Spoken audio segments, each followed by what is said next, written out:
Au nom du Père et du Fils et du Saint-Esprit. Amen. La paix de Jésus soit dans votre maison, sa paix et sa joie. Alléluia. J'espère que vous allez bien. Nous lisons le Saint-Évangile selon saint Marc, chapitre 4, versets 1 à 20. Que ta parole, ô Jésus, entre dans mon esprit, que ma bouche proclame ta parole et que mon cœur l'accueille. Amen. Ça va être certainement un peu plus long que d'habitude, mais c'est tellement important. Merci Jésus. Le semeur est sorti pour semer.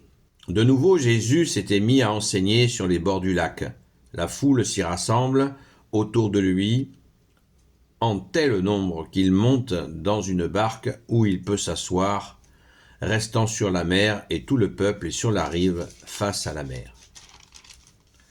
Jésus leur enseigne beaucoup de choses en paraboles, et dans son enseignement, il leur dit « Écoutez, voici que le semeur est sorti pour semer. Pendant qu'il sème, une partie du grain tombe au long du chemin, et les oiseaux viennent la manger. Une autre partie tombe sur la rocaille, où elle n'a guère de terre. Très vite sort la tige, parce que la terre n'est pas profonde. Mais quand le soleil commence à chauffer, elle est grillée et se dessèche, parce qu'elle n'a pas de racines.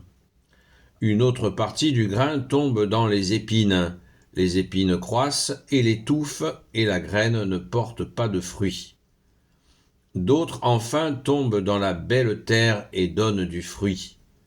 Ces graines ont poussé, elles se sont développées et ont donné l'une 30, l'autre 60, l'autre 100.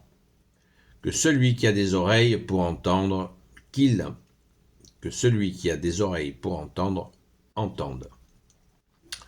Quand on se retrouve entre soi, ceux qui l'entourent avec les 12 le questionnent sur les paraboles. Alors il leur dit « C'est à vous qu'on a confié le mystère du royaume de Dieu. Ceux du dehors, tout leur arrive en parabole, si bien qu'ils ont beau regarder, ils ne voient pas, ils ont beau écouter, ils ne comprennent pas. Autrement, ils se convertiraient et seraient pardonnés. » Jésus leur dit « Si vous ne comprenez pas cette parabole, comment comprendrez-vous toutes les autres ?» Ce que sème le semeur, c'est la parole. Certains sont sur le bord du chemin. Quand on sème la parole, ils écoutent, mais Satan vient et enlève la parole qui leur était destinée.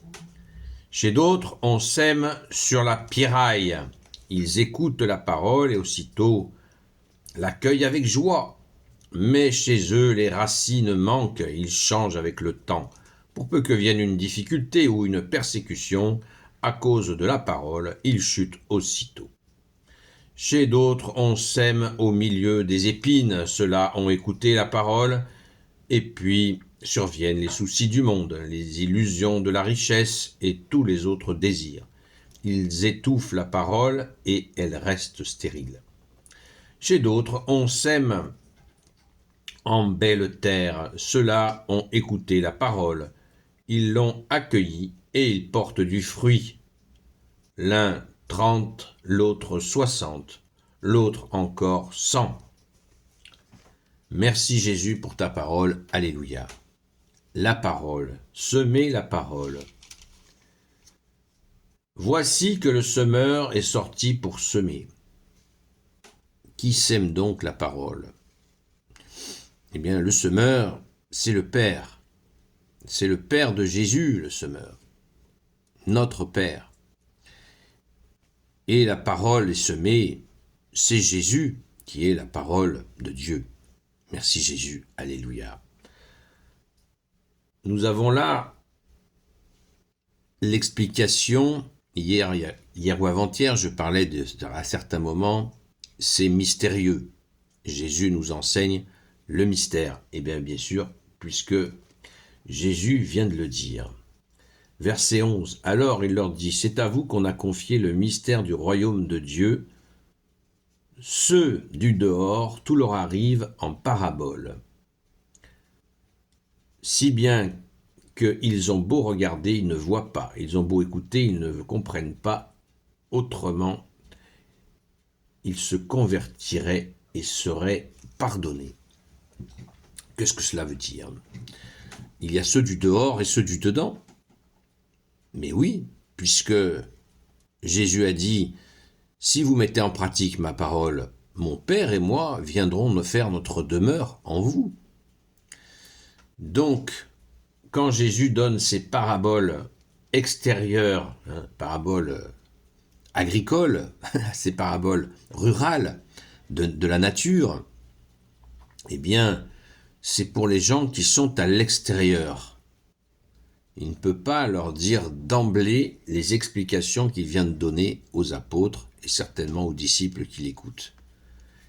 Ils ont eu cette grâce. Et nous, à travers cette lecture, nous avons cette grâce d'écouter de l'intérieur. Merci Saint Marc, merci aux saints apôtres, merci aux disciples, Sainte Marie-Madeleine, disciples de Jésus. Merci de nous, sans cesse, nous porter à l'intérieur pour écouter. Écouter afin de bien comprendre la leçon du Maître, seul Maître, Jésus. Alléluia. C'est immense. Cette explication est immense car elle n'a pas une ride. En 2000 ans, il n'y a pas une ride à cette explication. Je nous invite à relire à partir du verset 13 jusqu'au verset 20. On va le faire ensemble. Jésus leur dit: si vous ne comprenez pas cette parabole, comment comprendrez-vous les autres? Ce que sème le semeur, c'est la parole. Donc c'est Jésus lui-même.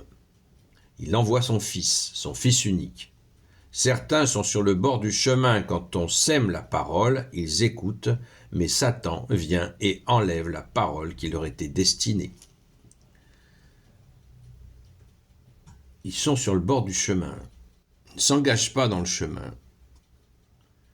Ils écoutent, ils sont intéressés.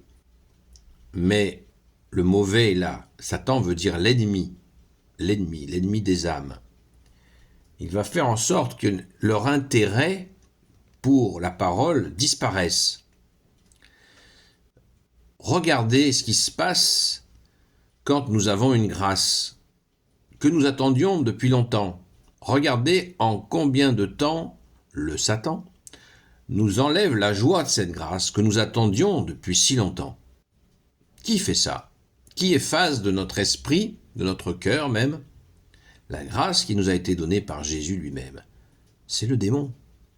Ce sont des anges déchus qui agissent ainsi. Donc il nous faut un minimum, voire un maximum de concentration pour écouter, bien sûr mettre en pratique la parole et rester, et c'est pour ça qu'il faut prier sans cesse, pour rester connecté. Pourtant on le dit bien, rester connecté pour des bêtises matérielles. Et quand on dit rester connecté au bon Dieu, voilà. Donc soyons connectés au bon sens du terme. C'est ça la prière, c'est ça le sens de la prière. Pourquoi nous prions sans cesse? Pour rester en contact avec toi, Jésus, tes anges et tes saints, afin de ne pas se faire entraîner par l'autre, le Satan, l'ennemi des âmes. Chez d'autres, on sème sur la pierraille. Verset 16. Ils écoutent la parole et aussitôt l'accueillent avec joie. Ouais. Mais chez eux, les racines manquent. Ils changent avec le temps. Pour peu que vienne une difficulté ou une persécution à cause de la parole, ils chutent aussitôt. Ça, c'est le superficiel. Ah oui, c'est très intéressant, quelle joie! Il va crier dans des assemblées, gloire à Jésus, gloire à Jésus, gloire à Jésus, gloire à Jésus, gloire à Jésus, gloire à Jésus. Oui, mais est-ce que c'est suffisant? Non. Jésus attend de nous une mise en pratique de la parole. Il ne suffit pas de crier, Jésus le dit lui-même dans l'Évangile, il dit « Il ne suffit pas de crier pour Seigneur, Seigneur, pour rentrer au royaume des cieux. » Je vous dis mot pour mot la parole de Jésus. Et quand il y a une difficulté, les mauvaises habitudes peuvent revenir d'accuser Dieu, d'accuser Jésus qui est Dieu, d'être la source de cette difficulté. Et alors là, si c'est une persécution, j'ai parlé de Jésus et les gens me sautent dessus et commencent à me cogner verbalement. Ils commencent à me taper dessus. Du coup, j'ai peur. au lieu de demander à Jésus de me renforcer dans la foi, de prier Saint Michel Archange, comme je ne cesse de vous le dire, de nous le dire, je me le dis aussi, plusieurs fois par jour, afin d'être protégé et rester connecté. On y revient. Verset 18, chez d'autres, on sème au milieu des épines, ceux-là ont écouté la parole. Et puis surviennent les soucis du monde, les illusions de la richesse et tous les autres désirs. Ils étouffent la parole et elle reste stérile. La parole est étouffée. Et oui, car le matérialisme sévit. L'idée, et le Satan, l'ennemi des âmes, sans cesse, veut nous amener à l'insatiété. C'est-à-dire qu'on n'est jamais, on n'a jamais fini de vouloir du matériel. Ça n'a pas d'âge, ça. Saint Augustin, fin du IIIe siècle, donnait une recette, une clé pour éviter de se faire piéger par les désirs du monde, le désir matériel particulièrement.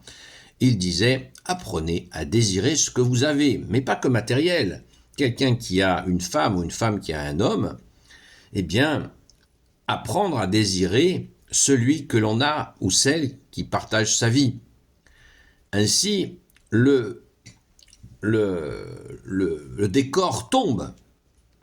Si, par exemple, j'ai un portable et j'en désire un autre, le nouveau portable, j'en ai envie de ce portable.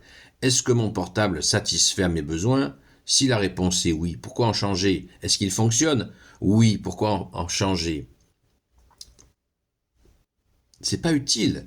Saint Augustin a donné la clé. Apprenez à désirer ce que vous avez. En disant, waouh, merci mon Dieu, j'ai un appareil qui fonctionne, qui remplit les fonctions dont j'ai besoin, je suis content. Et ainsi le décor tombe, pouf, comme un soufflet. Et ainsi, c'est pour les personnes. Ah oui, je suis avec quelqu'un. Ah oui, il a des qualités, il a aussi des défauts, mais j'apprends à aimer ses défauts parce que je suis tellement heureux ou heureuse de ses qualités, de ce que nous partageons. Merci Jésus. Et sinon, la parole reste sans effet, puisque si la personne court les désirs du monde, la parole ne peut pas s'ancrer, ne peut pas s'incarner. Et les épines, quelles sont les épines ? Si par exemple, je suis dans cette... j'essaie de mettre en pratique cette parole, mais je suis sans arrêt en train de fabriquer des drames, des conflits, ici ou là. Ce sont des épines, qui empêchent de mettre en pratique la parole. Parce que l'ennemi des âmes, le Satan, va essayer de nous laisser dans le conflit, au lieu de nous-mêmes nous installer dans la paix de Jésus, dans sa paix et son amour. Ce qui ne veut pas dire qu'on ne peut pas avoir de tension. Évidemment que non, nous avons des tensions, mais nous gérons ces tensions avec Jésus lui-même. Et Jésus nous guide dans ces tensions afin qu'elles se reproduisent le moins souvent possible et qu'on puisse surtout les éviter. Merci Jésus. D'où la prière, restons connectés. Parce que dans les situations compliquées, c'est Jésus qu'il faut se laisser guider par Jésus lui-même. Merci Jésus qui te donne cette peine-là pour nous. Encore faut-il écouter.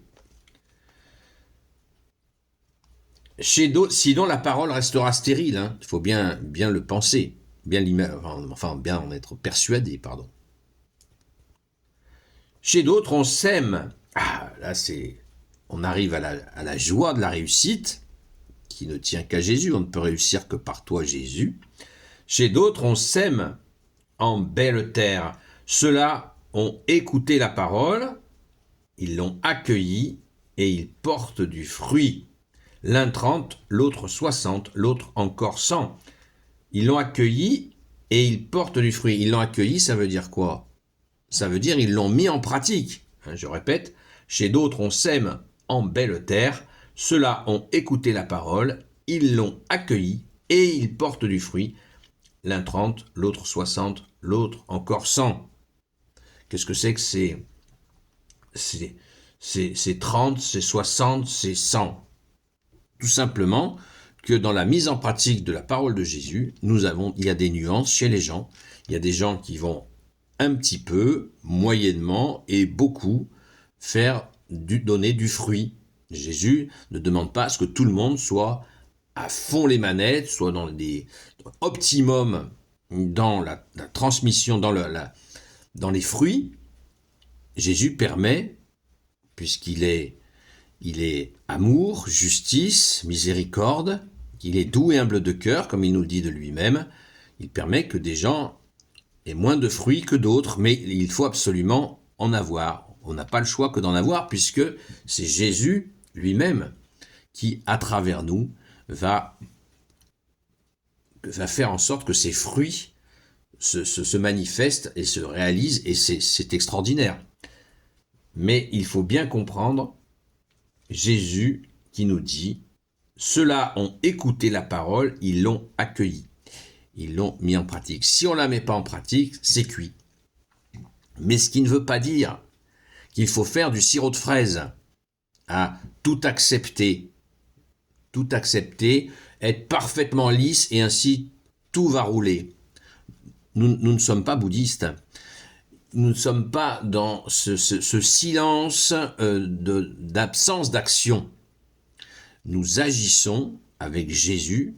Il y a des moments, c'est chaud, la tempête est là, à l'image de ce qui s'est passé dans l'Évangile, et on fait confiance à Jésus que nous allons sortir de cette tempête. Et le ciel bleu va revenir, et la mer sera calmée. Loué sois-tu, Jésus. Alléluia. Gloire soit au Père et au Fils et au Saint-Esprit, maintenant et toujours et pour l'éternité. Amen. Mais pas sans prière. Restons connectés.